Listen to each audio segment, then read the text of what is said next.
Hi, ഞാൻ doctor പ്രിയ. ഏത് പ്രായക്കാരെയും ബാധിക്കുന്ന ഒരു വാതരോഗമാണ് ആമവാദം അഥവാ റുമറ്റോയിഡ് ആർത്രൈറ്റിസ്. ഇന്ന് നമുക്ക് റുമറ്റോയിഡ് ആർത്രൈറ്റിസിനെ കുറിച്ച് സംസാരിക്കാം. തുടക്കത്തിൽ ചെറിയ സന്ധികളെ ബാധിക്കുകയും പിന്നെ പ്രോഗ്രസ് ചെയ്യുന്നതിനനുസരിച്ച് ശരീരത്തിലെ ഏത് സന്ധികളെയും ബാധിക്കാൻ ഇതിന് കഴിവുണ്ട്. അതുപോലെ ഇത് കോമൺ ആയിട്ട് സ്ത്രീകളിലാണ് കാണുന്നത്. എന്തുകൊണ്ടാണ് ആമവാദം ഉണ്ടാകുന്നത് നോക്കാം. ഇതൊരു ഓട്ടോ ഇമ്മ്യൂൺ കണ്ടീഷനാണ്. ഓട്ടോ ഇമ്മ്യൂൺ കണ്ടീഷൻ എന്ന് പറയുമ്പോൾ നമ്മുടെ ശരീരത്തിലെ പ്രതിരോധ ശക്തി നമ്മുടെ ശരീരത്തിനെതിരെ തന്നെ പ്രവർത്തിക്കുന്ന ഒരു അവസ്ഥ. എന്തൊക്കെയാണ് റുമറ്റോയിഡ് ആർത്രൈറ്റിസിന്റെ ലക്ഷണങ്ങൾ എന്ന് നോക്കാം. നമ്മുടെ ശരീരത്തിലെ ജോയിന്റ് കാർട്ടിലേജ് അഥവാ തരുണാസ്ഥിയെയാണ് ബാധിക്കുന്നത്. ഇത് കാർട്ടിലേജിനെ കാർന്ന് തിന്ന് നമ്മുടെ ജോയിന്റ്സ് തന്നെ ഡിഫോംഡ് ആക്കുന്നു. നമ്മൾ രാവിലെ എണീക്കുമ്പോൾ നമ്മുടെ ജോയിന്റ് മൂവ്മെന്റ്സ് ഒക്കെ ഭയങ്കര ബുദ്ധിമുട്ടായിരിക്കും. ജോയിന്റ്സ് ഒക്കെ നല്ല സ്റ്റിഫായിട്ടിരിക്കും, ഫ്ലെക്സിബിളേ ആയിരിക്കില്ല. ഒരു അരമുക്കാൽ മണിക്കൂർ ശേഷം ജോയിന്റ്സ് മൂവ്മെന്റ്സ് ഒക്കെ ഈസിയായി കാണാം. ഇത് ജോയിൻസിൽ നീർക്കെട്ടുണ്ടാക്കുന്നു. അതുകൊണ്ട് തന്നെ ശക്തമായ വേദന രോഗികൾക്ക് അനുഭവപ്പെടാം. കണ്ടീഷൻ പ്രോഗ്രസ് ചെയ്യുമ്പോൾ ജോയിൻസിൽ ചെറിയ നൊഡ്യൂൾസ് പോലെ കാണാം. ഇതിനെ നമ്മൾ റുമറ്റോയിഡ് നൊഡ്യൂൾസ് എന്ന് പറയും.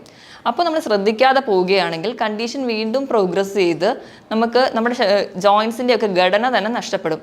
അങ്ങനെ നമ്മുടെ കൈവിരലിലെ ഘടന നഷ്ടപ്പെട്ട് ഉണ്ടാകുന്ന ഒരവസ്ഥയാണ് സ്വാൻ നെക്ക് ഡിഫോമിറ്റി. ഇതൊരു ഓട്ടോ ഇമ്മ്യൂൺ ഡിസീസ് ആയതുകൊണ്ട് നമ്മുടെ സന്ധികളെ മാത്രമല്ല നമ്മുടെ ശരീരത്തിലെ മറ്റ് അവയവങ്ങളെയും ബാധിക്കുന്നു. കണ്ണിനെ ബാധിക്കുമ്പോൾ കണ്ണിൽ ഡ്രൈനസ് ഉണ്ടാവുന്നു. ലങ്സ് ബാധിക്കുന്നതിന് ഫലമായിട്ട് ഭയങ്കരമായ കണ്ടിന്യൂസ് ആയിട്ടുള്ള ചുമ. ഹാർട്ടിനെ ബാധിക്കുന്നതുകൊണ്ട് കിതപ്പുണ്ടാവുന്നു. ശരീരത്തിൽ പൊതുവെ രക്തക്കുറവ്, ക്ഷീണം, തളർച്ചയൊക്കെ അനുഭവപ്പെടാം. ഇത് ഞരമ്പുകളെയും ബാധിക്കുന്നുണ്ട്. സ്കിന്നിൽ ബാധിക്കുമ്പോൾ കൂടുതലും റാഷ് ആയിട്ടാണ് പ്രസന്റ് ചെയ്യുന്നത്. ഇനി നമുക്ക് റുമറ്റോയിഡ് ആർത്രൈറ്റിസ് എങ്ങനെ കണ്ടുപിടിക്കാമെന്ന് നോക്കാം. രോഗലക്ഷണങ്ങളിൽ തന്നെ നമുക്കിത് ഏകദേശം ഉറപ്പിക്കാം. പക്ഷേ ബ്ലഡ് ടെസ്റ്റുകൾ അത്യാവശ്യമാണ്. ഫസ്റ്റ് നമ്മൾ ESR നോക്കുമ്പോൾ അത് കൂടുതലായിട്ട് കാണും. രണ്ടാമത് ചെയ്യുന്നത് RA ഫാക്ടറാണ്. RA ഫാക്ടർ പോസിറ്റീവ് ആയിരിക്കും. മൂന്നാമതായി anti-CCP ചെയ്യും, അതും പോസിറ്റീവായി കാണും. പക്ഷേ ഈ RA ഫാക്ടറും anti-CCPയും എല്ലാവരിലും പോസിറ്റീവ് ആവണമെന്നില്ല. ചിലർക്ക് റുമറ്റോയിഡ് ആർത്രൈറ്റിസ് ആണെങ്കിൽ കൂടി RA ഫാക്ടറും anti-CCPയും നെഗറ്റീവായും കാണുന്നുണ്ട്. ഇനി റുമറ്റോയിഡ് ആർത്രൈറ്റിസിന്റെ മാനേജ്മെന്റ് എന്താണെന്ന് നോക്കാം. ഇതൊരു ഓട്ടോ ഇമ്മ്യൂൺ ഡിസീസ് ആയതുകൊണ്ട് നമുക്ക് കംപ്ലീറ്റ് ആയിട്ട് മാറ്റാൻ പറ്റില്ല. പകരം നമുക്കിത് വലിയ കോംപ്ലിക്കേഷൻ ഒന്നും പോകാതെ പ്രോഗ്രസ് ചെയ്യാതെ ഇരിക്കാൻ ശ്രമിക്കാം. അതിന് നമ്മുടെ ലൈഫ് സ്റ്റൈലിൽ വരുത്തേണ്ട മാറ്റങ്ങൾ എന്തൊക്കെയാണെന്ന് നോക്കാം. ഫസ്റ്റ് നമുക്ക് ഡയറ്റിൽ എന്തൊക്കെ മാറ്റം വരുത്തണമെന്ന് നോക്കാം. എന്തൊക്കെ ഭക്ഷണങ്ങൾ ഒഴിവാക്കണം? പാൽ ഉൽപ്പന്നങ്ങളും പൂർണ്ണമായി ഒഴിവാക്കുക. റെഡ് മീറ്റ് ഒഴിവാക്കണം. അതുപോലെ തന്നെ നമ്മുടെ ജോയിൻസിനെ അഫക്റ്റ് ചെയ്യുന്നതുകൊണ്ട് വെയിറ്റ് കൂടാതിരിക്കാൻ വേണ്ടി അമിതവണ്ണം ഉണ്ടാക്കുന്ന ഭക്ഷണങ്ങൾ പൂർണ്ണമായും ഒഴിവാക്കുക. സോഫ്റ്റ് ഡ്രിങ്ക്സും പ്രോസസ്ഡ് ഫുഡ് ഐറ്റംസ്, അതുപോലെ ഗ്രിൽഡ് ഫുഡ്, പിന്നെ ടിൻഡ് ഫുഡ് പൂർണ്ണമായും ഒഴിവാക്കുക.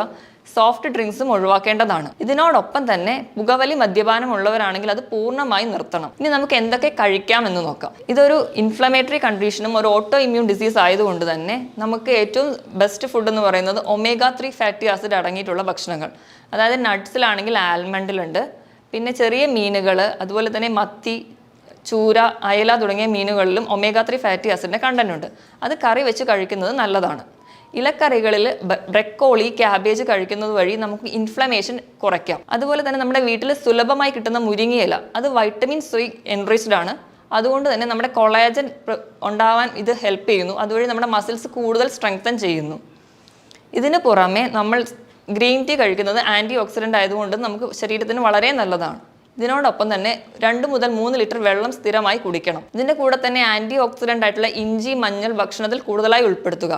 പ്രോബയോട്ടിക്സ് ആയിട്ടുള്ള തൈര്, പുളിയില്ലാത്ത തൈര് ഉപയോഗിക്കുന്നത് നല്ലതാണ്. ഇതിനെല്ലാം പുറമെ കൃത്യമായ ഉറക്കം വേണം. നമ്മുടെ ശരീരത്തിന് ഇൻഫ്ലമേറ്ററി കണ്ടീഷൻസ് കൺട്രോൾ ചെയ്യാൻ ഉറക്കം നല്ലതാണ്. ഇനി നമ്മൾ എന്തൊക്കെ എക്സസൈസുകൾ ചെയ്യണം എന്ന് നോക്കാം. ചെറിയ രീതിയിലുള്ള വ്യായാമം, അതുപോലെ ചെറിയ രീതിയിലുള്ള ജോയിന്റ് മൂവ്മെന്റ്സ് വഴി നമ്മുടെ മസിൽസ് കുറച്ച് കൂടുതൽ സ്ട്രെങ്തൻ ചെയ്യാം. ചെറിയ രീതിയിൽ നിരപ്പായ സ്ഥലത്ത് നടത്തം, അതുപോലെ പറ്റുന്ന രീതിയിലുള്ള സ്വിമ്മിങ് ഒക്കെ ചെയ്യുന്നത് നല്ലതാണ്. ഇതിനോടൊപ്പം തന്നെ രാവിലത്തെ ഇളം വെയിൽ ദിവസം ഒരു 20 മിനിറ്റെങ്കിലും കൊള്ളുക.